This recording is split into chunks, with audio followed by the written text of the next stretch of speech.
you will meet both the highest and the lowest version of yourself on your journey of personal growth. Why is this important? Because understanding this will help you with self-sabotage. What do I mean by that? Becoming aware of the fact that on the journey of personal growth you will meet both the highest and the lowest version of yourself. Then not only becoming aware, but fully internalizing this insight, and then taking practical steps to change your behavior and change your ways of thinking according to this insight.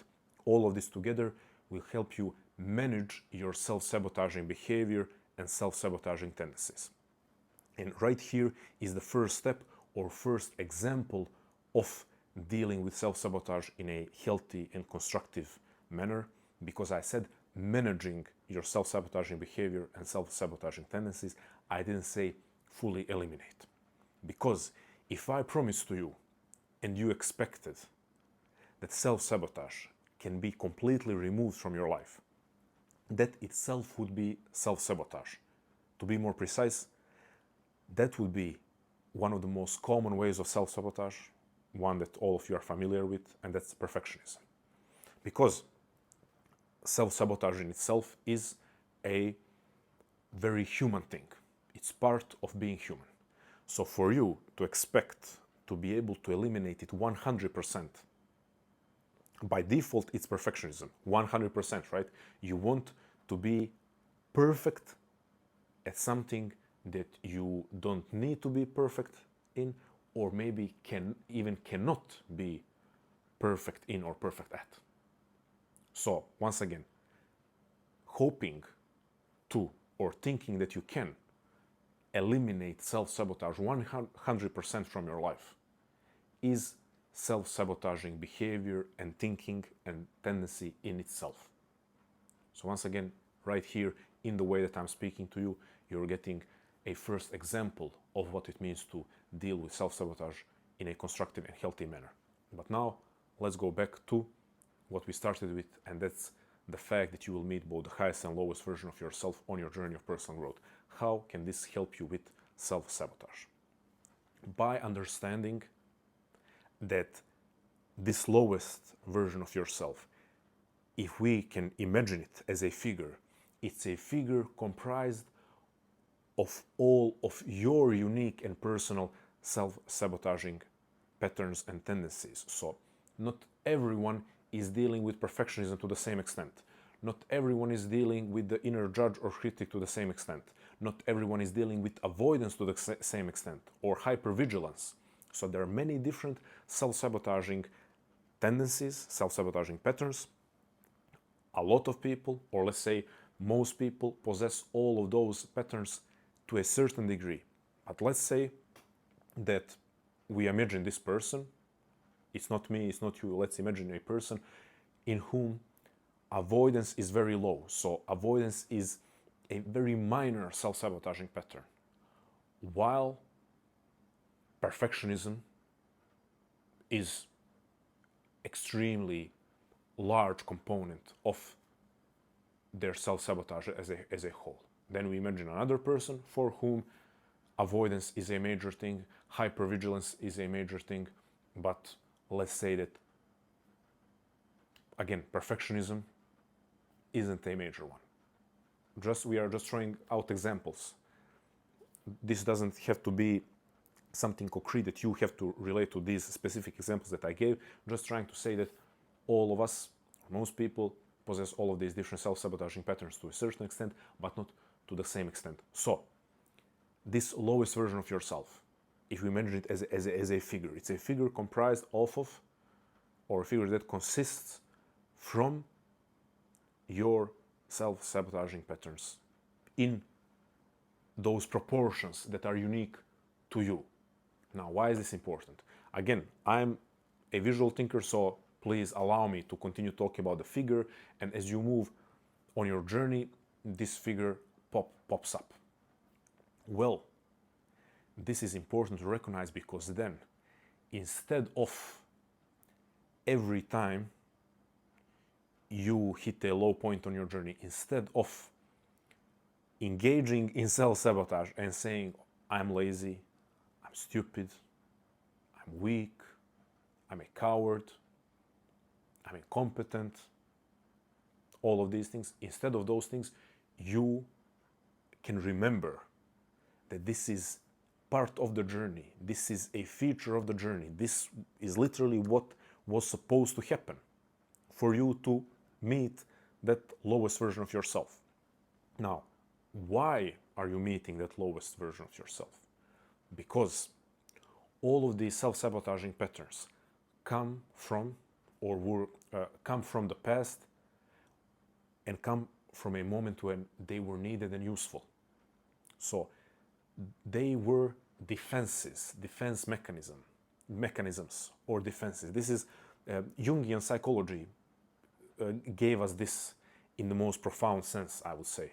From all the schools of psychology that I have studied, I would say Jungian psychology gave us this in the most profound sense, that these defenses that we are dealing with. Just side note for psychology nerds out there that might be extremely attentive to the references that I'm giving. I'm not saying that Jungian psychology is the only school of psychology that talks about defenses, but a lot of today's modern talk in our age of defenses, whenever it's relevant, whenever it's truly helpful, in most cases it's heavily inspired by Jungian psychology. So to go back to what I was saying, at some point in the past, you needed to protect yourself. In order to protect yourself, you created these walls, you created these defenses, these psychological defenses that were useful for that period of time or that moment in your past. And maybe very quickly they became inappropriate or even unnecessary. Maybe they were inappropriate at the very beginning. The way that you set them up, maybe at the very beginning they were too extreme, but let's put that aside right now. The fact is that as you moved on with your life, they became inappropriate, unnecessary, but we usually carry them on. Why? Because we don't operate always on the level of awareness where we are thinking about those things. To give an example, now as I'm speaking, one of my self-sabotaging mechanisms is showing up. I'm critiquing myself for stumbling over my words. However, I'm choosing to continue speaking. So once again, in the video itself and in the way that I'm speaking to you, you're seeing how do we constructively deal with self-sabotage, because I'm just being completely transparent with you. As I'm speaking right now, my self-sabotaging tendencies are showing up and the inner critic is shouting at me for the fact that I tend to kind of trip over my words and tend to need to repeat certain words because I didn't pronounce them correctly. I will give a concrete example actually how to deal with this. So, because we have these defenses and the default state, default mode of operation of human beings isn't to go through life self-analyzing and looking at the unconscious psychological defenses that we have set up, then the default is for most people to not be aware of them and never dismantle them, never remove them, even though they're unnecessary and inappropriate. But because we are these humans that have engaged in this journey of getting to know ourselves better, developing a better relationship with ourselves, and embarking and moving forward on the journey of personal growth, we are the ones who look at ourselves and want to become familiar with these defenses that might be unnecessary and inappropriate, and we want to remove them. I just have to say, that's not a small project. Not at all. So don't think that's something that you can solve today, tonight, in a week's time. But we are engaging in the journey. That's the most important thing. Courage is always the solution. Courage is always the solution when it comes to dealing with a relationship with yourself and dealing with living your life in a greater accordance to who you truly are or who you truly could and should become. Courage is always the answer. And this is an act of courage, us engaging in this. So, if this is going to show up, one thing that you can always do, because already your awareness is changing as we are speaking about this, your awareness is changing and you're realizing the fact that, okay, when I'm on my journey and I have a slip up and I have a low moment and I have what I perceive as a failure on my journey and what I perceive as me failing to honor myself and show up for myself, now you know this is not me being lazy, me being stupid, me being weak, me being a coward. This is the lowest version of myself showing up, which was supposed to happen. So when you realize this was supposed to happen, here is a practical step. You pause. You pause. You pause quite literally in the moment, and maybe even in that day, and maybe even in that week. You pause and you use one of the greatest human capacities, and that is to create that pause between stimulus and response that so many of the great thinkers talked about. So many of the great thinkers, especially talking about psychologists, humanistic psychologists, existential psychologists, the human capacity to create a pause between stimulus and response. What is stimulus in this case? Stimulus is that inner voice that is screaming at you, and external failure, let's say, external mistakes. So, what would be immediate response? Immediate response would be that you start believing this voice and you start thinking, as we said, I'm stupid, undisciplined, weak, cowardly, so on and so forth. And to think that this is a proof that you are not meant for this journey and that you cannot succeed on this journey. That's the automatic default response. But if you create a pause and you say, wait, this is literally the feature of the journey. Like, if this didn't happen, that would be suspicious. It would be suspicious if self-sabotage didn't show up. It would be suspicious if your lowest version didn't show up on the journey. Why is that? Let's unpack that. Why does self-sabotage show up? We explain why it exists, how it starts somewhere in the past where you needed to make yourself feel safe. But why does it show up later on? Because you are embarking on the journey that requires you to enter the unknown. And I know I'm speaking about this in kind of poetic and poetic manner. I mean, maybe you don't consider it poetic. Let's say poetic storytelling manner, because I love to speak about embarking on a journey, about entering the unknown. But for those of you who don't appreciate storytelling so much, listen, you can think of this in way more rational, and I will consider way more boring terms. And that is, you are exiting your comfort zone and you are challenging yourself. And your ego wants to protect itself, because what does ego want? Ego wants certainty. Certainty is the primary concern of the ego. So however you want to look at it, if entering the unknown, if entering the dark woods of the journey of personal growth sounds, unreasonable to you, that's like, if you're thinking like, what is this guy talking about? Like, give me something more concrete. Plain and simple. You are exiting your comfort zone, you're challenging yourself, and ego's response is to use the tools to prevent you from, I'm going to say it again because I love saying it, preventing you from entering the unknown. Because ego wants to protect itself, or to protect the illusion of certainty, to protect the illusion of stability. And ego doesn't want change.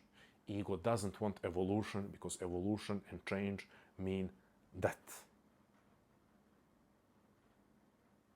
Mean dying, literally. Part of you, or parts of you, are dying as you change, as you evolve. And ego is not the most courageous part of you. So, if I can now put it in a more coherent way, to kind of summarize it.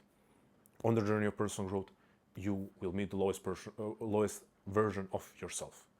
The lowest version of yourself is all of those self-sabotaging patterns combined, or at certain moments, different self-sabotaging patterns that are more dominant in certain situations. In any case, lowest version of yourself will be your self-sabotaging patterns, behaviors, tendencies. Why do they exist? They exist because somewhere in the past you use them as defenses. Defenses against what? Against certain experiences that were not making you feel safe or that were making you feel unsafe. In order to make yourself feel safe, you constructed, like every other human, there is no shame in that, like every other human, you constructed defenses. You didn't construct self-sabotaging patterns, you constructed psychological defenses. These psychological defenses, with time, when they became unnecessary, they evolved into something else. They evolved into self-sabotaging patterns because they weren't needed anymore, and they are not needed anymore as defenses. So they evolved into self-sabotaging patterns. Now you are meeting them on your journey as the lowest version of yourself. Why is the lowest version of yourself showing up? Because that's the feature of the journey of personal growth. Why? Because the journey of personal growth involves entering the unknown. It involves leaving your comfort zone.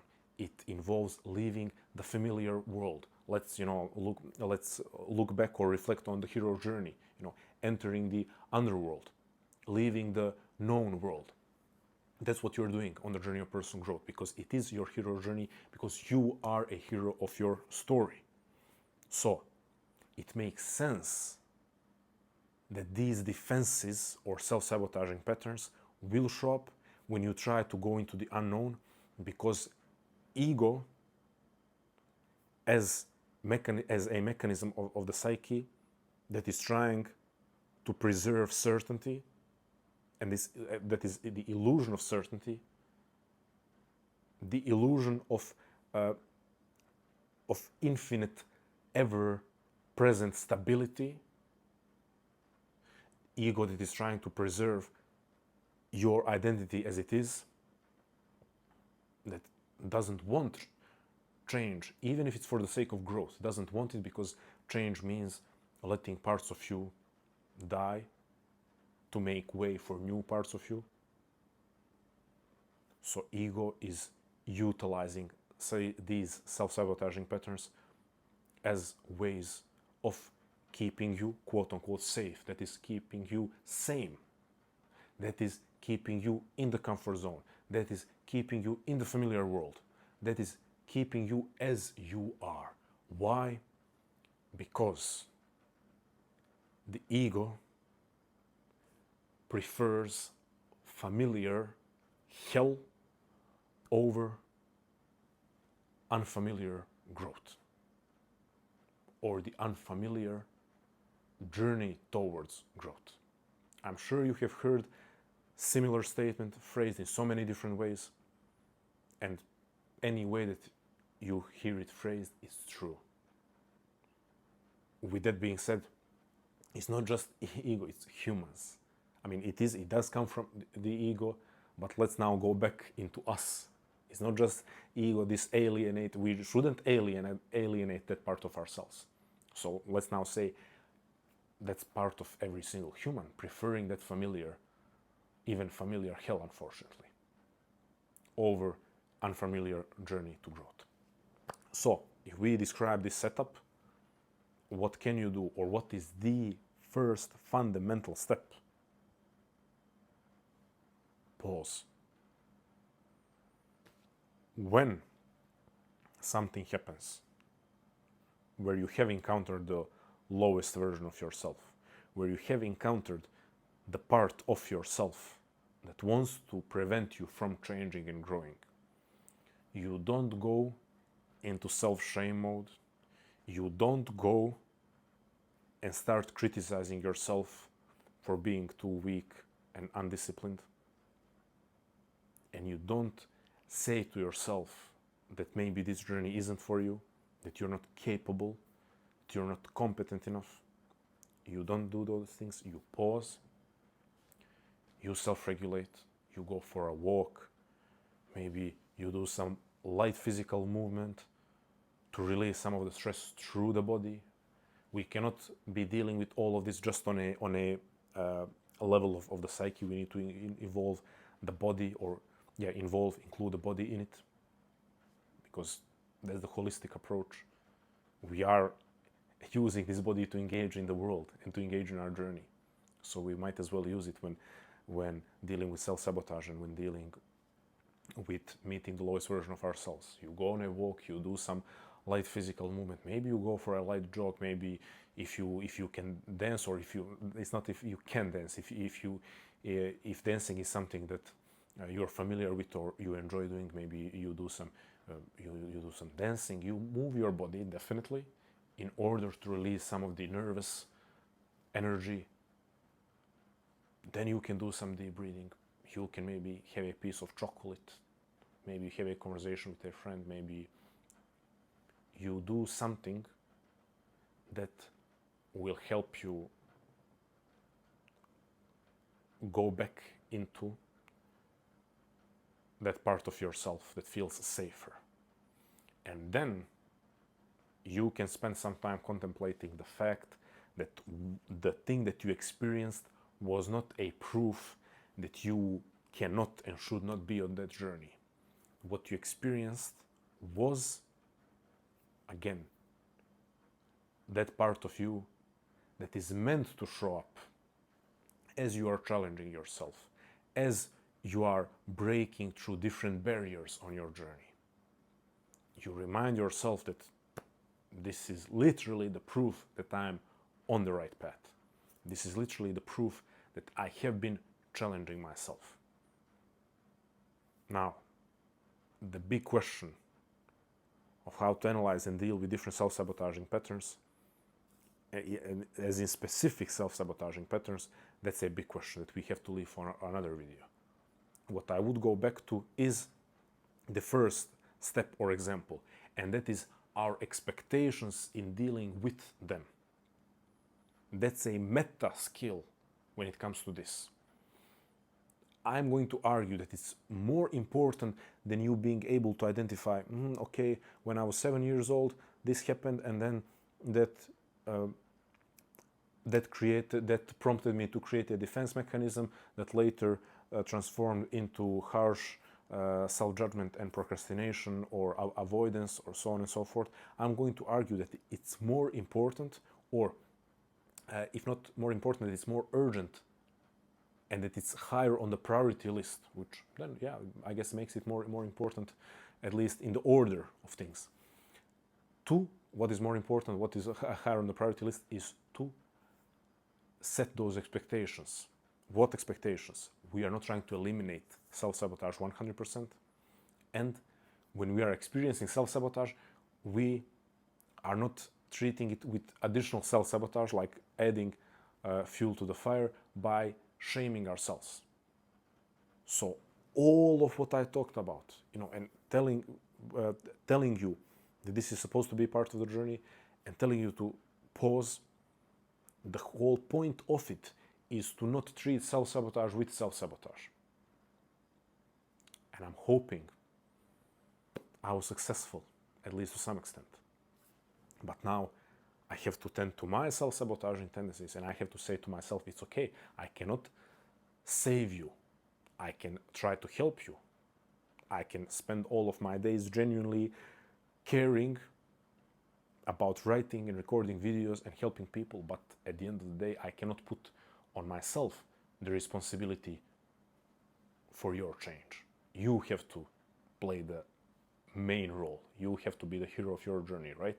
So let's both be fair in how we treat ourselves on our journeys.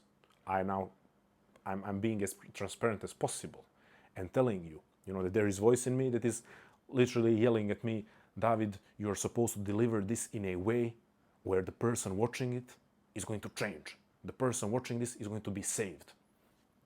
But then a healthier part of me is saying, David, that is not possible. You have to care, you have to work on your delivery, you have to work on your material, you have to put in the effort, but you cannot, no matter how quote-unquote good you are in what you're doing, you cannot be someone's savior, and you cannot change them